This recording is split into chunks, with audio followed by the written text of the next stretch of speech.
મનમાં આટલું બધું દુઃખ કેમ છે? જો માત્ર 2 થી 4% લોકોનું જીવન તણાવયુક્ત હોય તો આપણે સમજી શકીએ કે તેમના મનમાં કોઈક રોગ છે, તેને સાયકોથેરાપીની જરૂર છે. પરંતુ જ્યારે પૃથ્વી પર વસતા 8 અબજ મનુષ્યો તે બધા વ્યથિત અને પરેશાન હોય છે, ત્યારે આપણે વિચારતા પણ નથી કે આપણી માનસિક બીમારી છે. આપણી આસપાસ બેચેન, હતાશ, ક્રોધિત, ઈર્ષાળુ લોકો છે. તેથી આપણને શંકા નથી થતી કે આપનું કે તેમનું મન ગડબડ છે. માનસિક આશ્રયની અંદર બંધ લોકો ક્યારેય જાણતા નથી કે તેઓ પાગલ છે. કંઈક આવી જ હાલત સમગ્ર માનવ જાતની છે. ઘણીવાર આપણે આપણી દુર્દશા માટે ભાગ્ય, નસીબ, હથેળીની રેખાઓ, પાછલા જીવનના કાર્યો, સંજોગો અને જીવનના લોકોને દોષી ઠેરવીએ છીએ. જ્યોતિષો કહે છે કે તમારા ગ્રહો અને નક્ષત્રો સારું નથી કરી રહ્યા.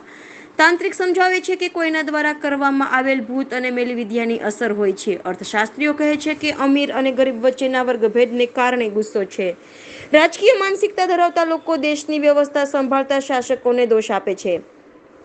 ક્યારેક વાસ્તુ દોષ, ક્યારેક કુંડળી, ક્યારેક માતા પિતા, ક્યારેક ખોટી પતિ પત્નીની જોડી જવાબદાર જણાય છે. જ્યારે કશું સમજાતું નથી ત્યારે વિદેશી હાથ, ભગવાનને પણ દોષ આપો. માનવજાતનો ઇતિહાસ જુઓ.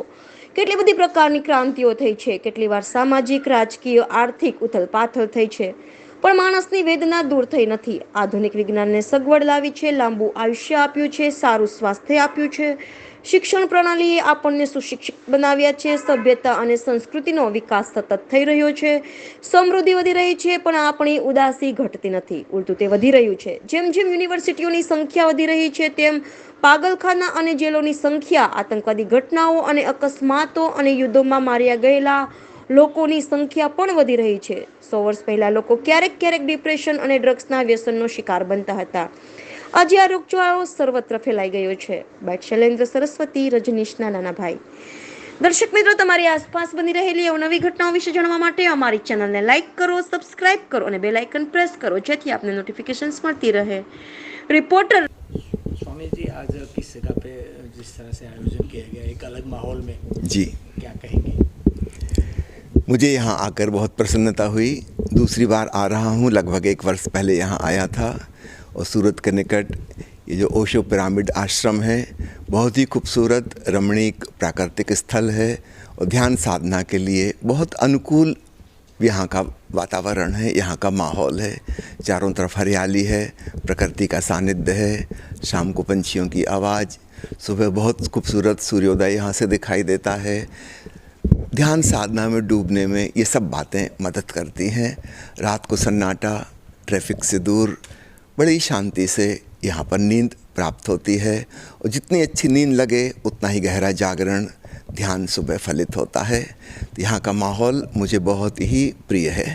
आज किस विषय पे खास करके जो ध्यान में लगाया जा रहा है, उसमें खास करके सूर्य और जिस तरह की देवी शक्ति? पिछले वर्ष यहाँ जो ध्यान शिविर हुआ था, उसमें आदि शंकराचार्य के भक्ति सूत्र, जिसको भज गोविंदम कहा जाता है, उस पर ओशो ने प्रवचन माला दी है। उन प्रवचनों को हमने सुना था और उस संबंध में चर्चा की थी। इस साल जो ध्यान शिविर चल रहा है, ये श्रीमद् भागवत गीता के 16वें अध्याय पर चल रहा है, जिसमें भगवान कृष्ण अर्जुन को उपदेश देते हैं, दैवी तथा आसुरी संपदा के बारे में बताते हैं। हर मनुष्य के भीतर ये 2 छुपी हुई प्रतिभाएं हैं, ये 2 शक्तियां हैं। इनको संपदा कहा है। संपदा का अर्थ होता है धन, जिससे हम कुछ खरीद सकें। एक हमारे पास दैवी गुण है, दैवी धन है, उससे हम परमात्मा की तरफ जाते हैं, और दूसरा हमारे भीतर आसुरी प्रवृत्तियां हैं।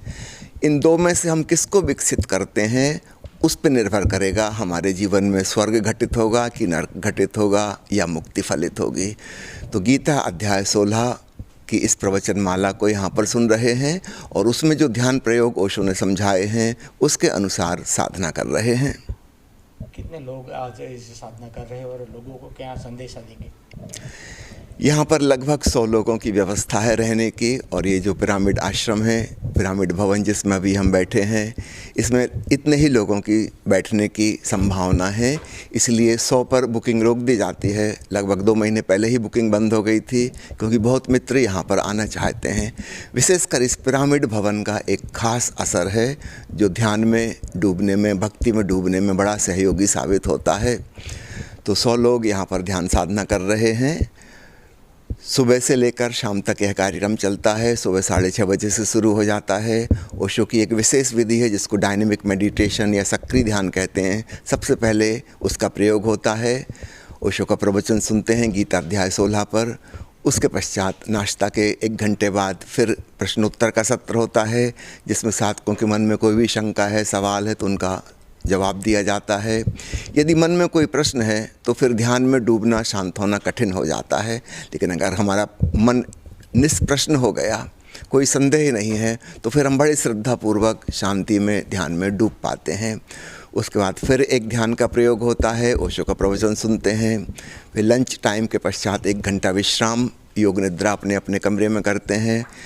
फिर शाम को एक ध्यान प्रयोग होता है। विशेष रूप से अपने कुंडलनी साधना का प्रयोग करते हैं। ओशो की बनाई कुंडलनी ध्यान विधि पारंपरिक कुंडलनी साधना पद्धति से भिन्न है। इसमें संगीत का प्रयोग किया जाता है। शरीर का कंपन करके ऊर्जा को जगाते हैं।